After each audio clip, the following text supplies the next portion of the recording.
আমি বিদ্রোহী ভৃগু, ভগবানের বুকে এঁকে দেই পদচিহ্ন। বিদ্রোহী কবি কাজী নজরুল ইসলামের বিদ্রোহী কবিতায় ভগবানের বুকে লাথি মারা কে এই ভৃগু? কেনই বা তিনি ভগবানের বুকে লাথি মারার দুঃসাহস দেখান? চলুন জেনে আসি সেই পৌরাণিক কাহিনী। ভাগবত পুরাণে একটি কিংবদন্তির বর্ণনা রয়েছে, যেখানে ঋষিরা সরস্বতী নদীর তীরে এক মহান যজ্ঞে অংশগ্রহণের জন্য সমবেত হয়েছিলেন।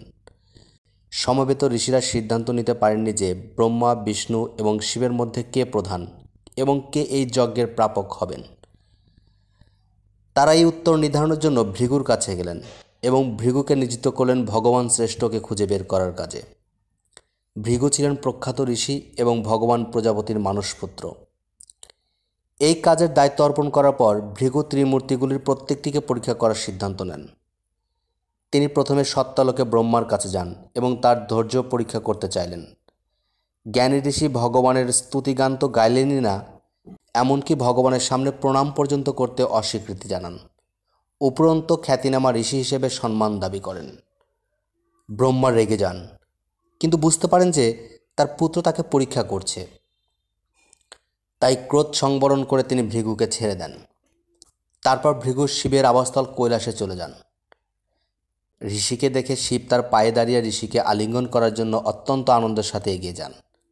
ভৃগু আলিঙ্গন প্রত্যাখ্যান করেন এবং দেবতাকে সামাজিক রীতিনীতি লঙ্ঘনের জন্য ভর্ৎসনা করেন।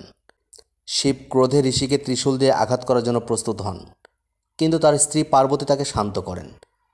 ঋষি তখন শিবের কাছে ক্ষমা প্রার্থনা করেন এবং তার আশীর্বাদ গ্রহণ করেন। সবশেষে ভৃগু বিষ্ণুর আবাসস্থল বৈকুণ্ঠে যাত্রা করেন। ঋষি যখন আসেন তখন বিষ্ণু লক্ষ্মীর কোলে মাথা রেখেছিলেন। ভৃগু বিষ্ণুকে বিরক্ত করার জন্য বিভিন্নভাবে উত্ত্যক্ত করেন, কিন্তু বিষ্ণু ভৃগুর কথায় কর্ণপাত করেন না। তখন অনুভূত অপমানে ক্রোধিত হয়ে ভৃগু বিষ্ণুকে জাগানোর জন্য বুকে লাথি মারেন।